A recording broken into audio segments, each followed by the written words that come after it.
अस्सलाम वालेकुम दोस्तों, कैसे हैं आप सब। मेरा नाम इरफान फिरोज ज़की, वेलकम करता हूँ आपको अपने यूट्यूब चैनल पर। पाकिस्तान क्रिकेट बोर्ड ने सेंट्रल कॉन्ट्रैक्ट्स 2025-26 का ऐलान कर दिया है और उसमें काफ़ी सरप्राइजेस भी पाकिस्तान क्रिकेट फैंस को दिए हैं।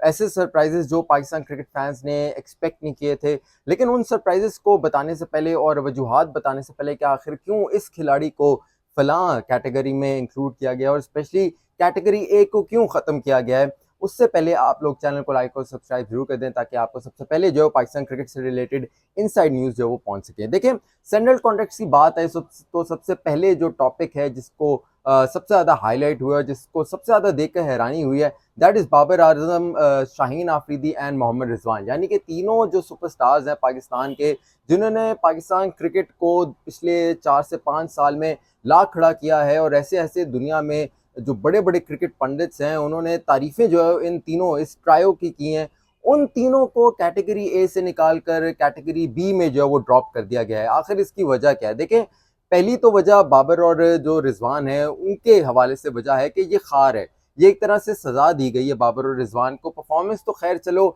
वो हो ही रही है ना, परफॉर्मेंस के पीछे भी ज़हनी दबाव है जो पाकिस्तान क्रिकेट बोर्ड की जानिब से डाला गया है। और अब वो जो ज़हनी दबाव है उसकी वजह से पाकिस्तान के जो सुपरस्टार्स हैं मोहम्मद रिजवान, बाबर आजम, शाहीन आफरीदी, उनसे परफॉर्मेंस जो वो नहीं हो पाई। ऐसा हो नहीं सकता कि आप एक पॉलिटिक्स जो है वो चलें इन खिलाड़ियों के खिलाफ और फिर खिलाड़ियों से ये भी एक्सपेक्ट करें कि परफॉर्मेंस दें। तो चलो, जो करता धरता थे, जो बड़े लोग हैं पाकिस्तान क्रिकेट बोर्ड में, जो अहम फैसले करते हैं, उनको मौका मिल गया कि बाबर और रिजवान को किसी ना किसी तरह मजीद जो है वो एक और धक्का दिया जाए और जो कैटेगरी है वो ए से बी में जो उनको ड्रॉप कर दिया गया। अब मजे की बात यह है कि कोई भी एक भी खिलाड़ी ए में जो है वो इंक्लूड नहीं किया गया। अब उसकी वजह क्या है? देखें, उसकी सबसे बड़ी वजह यह कि आपके बाबर आजम और मोहम्मद रिजवान और शाहीन आफरीदी, ये तीनों आपके सबसे बड़े सुपरस्टार हैं।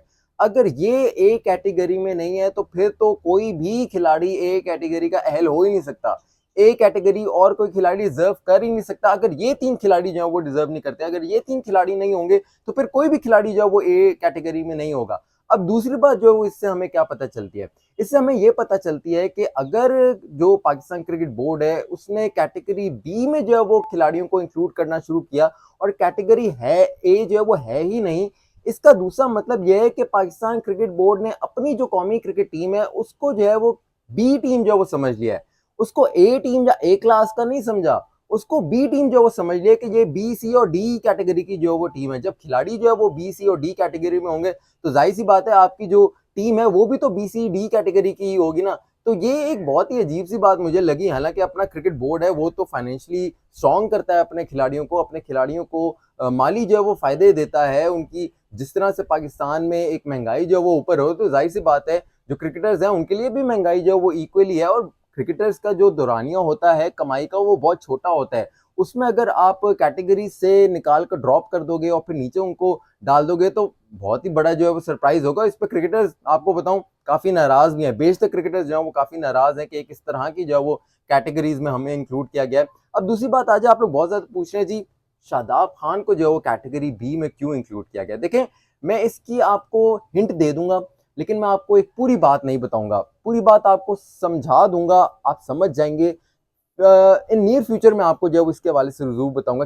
शादाब खान को कैटेगरी बी में, डिस्पाइट कि उनकी डोमेस्टिक परफॉर्मेंस उस तरह से नहीं है, वो इंजर्ड है, उन्होंने अभी कम बैक करना है, उन्होंने अभी अभी अपने आप को पाकिस्तान क्रिकेट टीम में दोबारा सेटल करना है। वो सीनियर खिलाड़ी हैं, माजी में उनकी परफॉर्मेंसेज जो है वो बेशक रही हैं लेकिन अभी उस तरह की परफॉर्मेंस नहीं है। लेकिन उसके बावजूद उनको जो कैटेगरी बी में रखे, जहां शाहीन, बाबर, रिजवान और करंट जो टी20 कप्तान है सलमान अली आगा, उनको कैटेगरी बी में और शादाब खान को उसी कैटेगरी में रखा गया है। अब शादाब खान को अगर कैटेगरी बी में रखे तो आप समझ जाएं कि इसकी वजह क्या है। फ्यूचर में शादाब खान के लिए एक बहुत बड़ा डिसीजन जो है वो लेने लगे हैं और पाकिस्तान क्रिकेट बोर्ड जो है वो बहुत बड़ा यू टर्न भी जो मारने लगा है और उसका कहीं ना कहीं लिंक जो है वो शादाब खान के साथ होगा। तो इसी वजह से शादाब खान को कैटेगरी बी में रखा गया है। कैटेगरी बी में शादाब खान को रखना तो इन्होंने बहुत पहले से ही प्लान कर लिया था। शादाब खान को तो एक धमाकेदार एंट्री जो है वो होने वाली थी पाकिस्तान क्रिकेट टीम में, लेकिन वो इंजरी का शिकार हो गए, इसलिए थोड़ी सी जो वो एक डिसीजन है, जो फैसला है, वो डिले का आप शिकार हो गया। लेकिन आप ये जरूर याद रखिएगा कि कैटेगरी बी में शादाब को अगर रखा है तो वो किसी वजह से रखा है। अब बात आ जाए जी शान मसूद की, पाकिस्तान के टेस्ट कैप्टन, जिनकी वर्ल्ड टेस्ट चैंपियनशिप में उनकी अंडर, उनकी कैप्टनसी के अंडर पाकिस्तान जो है परफॉर्म अच्छा नहीं कर पाया, अब उनको कैटेगरी डी में कैसे रखा है, बी से डी में उनको जो वो ड्रॉप कर दिया, तो क्यों किया है। अब पहले तो मैं आपको ये बता दूं कि अगर कोई भी कैप्टन अगर होता है, तो अगर उसकी कोई कैटेगरी डी फॉर एग्जांपल अगर उससे दी जाती है, तो उसको कैप्टनसी के साथ एक कैटेगरी ऊपर जो है वो दी जाती है। यानी फॉर एग्जांपल अगर शान मसूद कैप्टन है, तो पहले जो पिछले साल जब वो कैप्टन थे तो सी कैटेगरी में वो एक्टिव थे, लेकिन सिर्फ कप्तानी की वजह से उनको बी कैटेगरी दे दी गई थी। अब शान मसूद जो है वो डी कैटेगरी यानी कि आखिरी जो लेवल है कैटेगरीज का, उसमें उनको अब इंक्लूड किया गया। That means according to the central contracts 2025-26 Pakistan का इस टाइम कोई भी टेस्ट कैप्टन नहीं है। टेस्ट कैप्टन जो है वो पाकिस्तान का कोई भी नहीं है, ये आप बात जहन में बिठा लें। और दूसरी बात ये, अगर शान मसूद को दोबारा कप्तानी मिलती है तो फिर उनकी कैटेगरी डी से सी हो जाएगी, लेकिन अभी उनकी सी नहीं है, उनकी डी कैटेगरी है।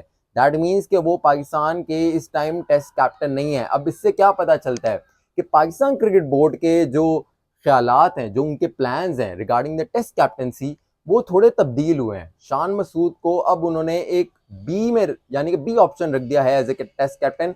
उनकी जो नजरें हैं वो इस टाइम सलमान अली आगा पर हैं। रिजवान को हटा दिया, साइड पे कर दिया, बाबर आजम को पहले ही जो है वो साइड पे कर दिया था कप्तानी के रोल से। अब आ गई है बात शान मसूद की। शान मसूद जो है वो टेस्ट कैप्टन से उनसे अच्छी से हो नहीं पाई, परफॉर्मेंस दे नहीं पाया पाकिस्तान। तो सलमान अली आगा को तीनों फॉर्मेट्स का कैप्टन बनाने के लिए पाकिस्तान क्रिकेट बोर्ड ने प्लानिंग कर ली है, और अब बस ये देखा जा रहा है कि कब रास्ता साफ होगा और सलमान अली आगा को तीनों फॉर्मेट्स का जो कैप्टन बना दिया जाएगा। अपनी फीडबैक से जरूर आगाह रखिएगा। अरफा फिरोज की को इजाजत दीजिए, अल्लाह हाफिज।